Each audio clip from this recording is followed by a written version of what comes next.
One person who played a prominent role in the mandate was Winston Churchill. In 1921, he was appointed Colonial Secretary, which gave him the responsibility of implementing the mandates in the former Ottoman Empire.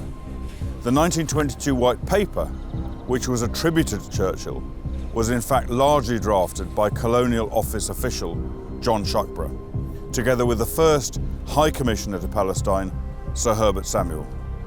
It contained a phrase that was central to Churchill's belief that the Jews were in Palestine as of right and not by sufferance. They weren't tolerated for this. It wasn't a gift. It was their right to have the land. And unquestionably, by that point, Churchill believed it. I mean, he already was espousing Zionist views in 1906.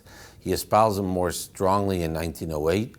But then when he went to Palestine in 1921 and saw everything that the Jews in Palestine were achieving in developing the land, and he felt they were also a moderating force and they shared his values.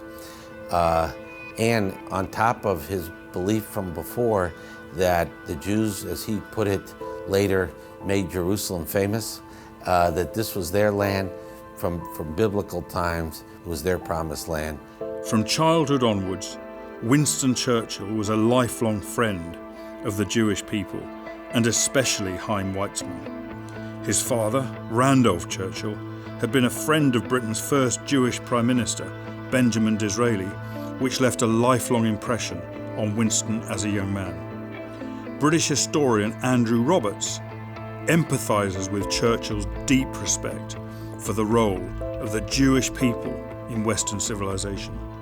I think as an historian, I would describe the role that the Jewish people have played for Western civilization in very much the same terms as Winston Churchill did in 1920. He said that the Jews have given us a system of ethics that is in effect the most important possession that Western civilization has. I'd very much go along with that. The Judeo side of the Judeo-Christian tradition, obviously predating the Christian tradition, is something that we live by, and without the Jews we would not have. What he saw in Palestine in the early 20s convinced him that the Zionists were partners with him in the advance of civilization. He was in no hurry to have a Jewish state in the 20s. He thought when the demographic balance was in the Jews' favor, then it should become a Jewish state. However, Winston Churchill, as colonial secretary in the early 1920s, is probably best remembered for the division of Palestine before the mandate was ratified.